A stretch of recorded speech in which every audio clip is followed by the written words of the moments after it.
The Kraków Uprising of February 1846 was an attempt, led by Polish insurgents such as Jan Tyssowski and Edward Dembowski, to incite a fight for national independence.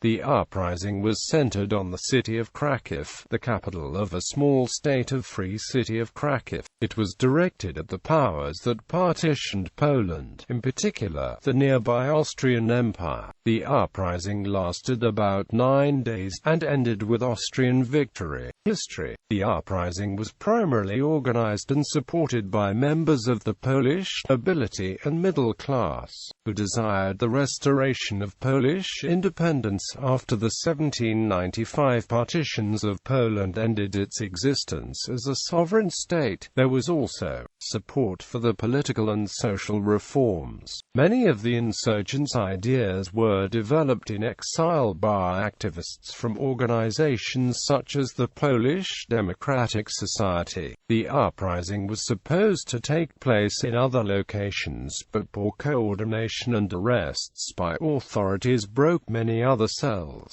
most notably in Greater Poland. The uprising was also supported by some local peasants from the Free City and the miners of the Wieliczka salt mine. The Free City of Kraków, nominally independent, was a central place for pro-Polish independence activists to discuss the plans. The uprising began on the night of the 20th of February.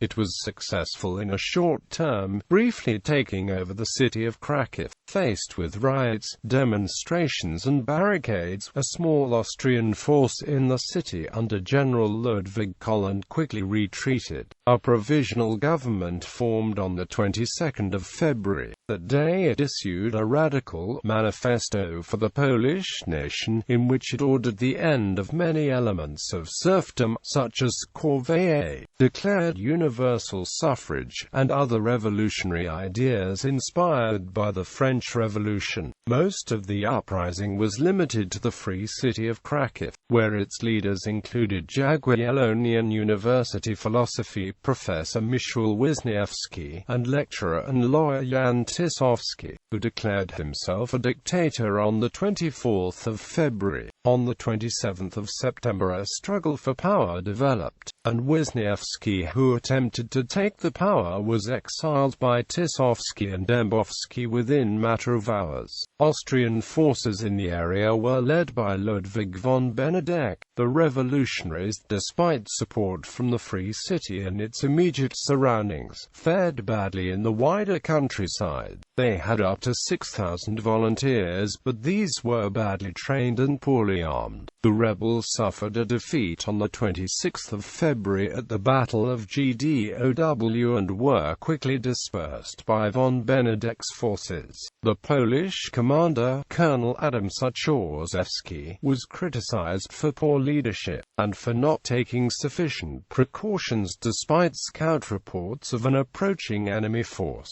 The battle was very short, as the Polish forces collapsed almost immediately, with most of the infantry being either captured or killed by the peasants accompanying the Austrian forces. The uprising was soon suppressed by the Austrian army with help from local peasants. The peasant counter-revolt, known as the Galician Slaughter, was likely encouraged by the Austrian authorities, who exploited the peasants' dissatisfaction with the landowners. It was ironic, as historian Eric Hobsbawm has noted, that the peasants turned their anger on the revolutionaries, whose ideals included the improvement of peasant situation. Instead, most peasants trusted the Austrian officials, some of whom even promised the peasants to end serfdom and pay a stipend for their participation in the militia aimed at quashing the Polish noble insurgents. It is estimated that about 1,000 to 2,000 Polish nobility who supported the uprising died in the conflict. According to Tyssowski, Dembowski was apprehended and executed by the Austrians. Others, such as Nance, Davies and Zamoyski, however, provide another account of his death. According to these sources, he died on the 27th of February fighting the Austrian army, after a religious procession with which he attempted to quell the peasants was attacked. The government of Tyssowski surrendered just 9 days after taking power, and Kraków was occupied first by Russians, and soon afterward, by the Austrians under Colin. Tyssowski, who crossed the Prussian border with about 1,500 soldiers on the 4th of March, was interned, and later emigrated to the United States. Aftermath: Austria and Russia signed a treaty on the 16th of November, deciding to end the status of Kraków as the Free City. Subsequently, Kraków and its surrounding area were annexed to the Kingdom of Galicia and Lodomeria, a province of the Austrian Empire, with its capital at Lemberg.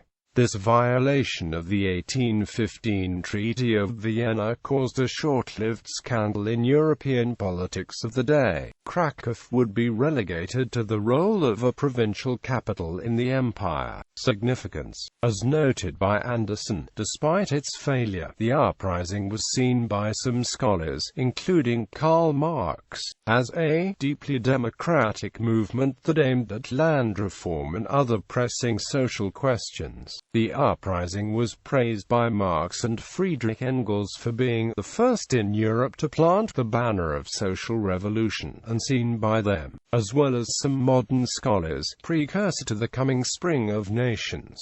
This view is common in the Polish historiography. The uprising, and related events in partitioned Poland, were widely discussed in the contemporary European press. As soon as the Kraków uprising was put down, the Austrians pacified the insurgent peasantry, briefly restoring the feudal order. Those peasants who stood down and followed the authorities, like the peasant leader Jakubczyk, were rewarded. Nonetheless, in Austria, reforms were spurred by the Kraków Uprising of 1846 and the Spring of Nations in 1848, resulting in the abolishment of serfdom in 1848. Notable participants: Walerian Kalinka,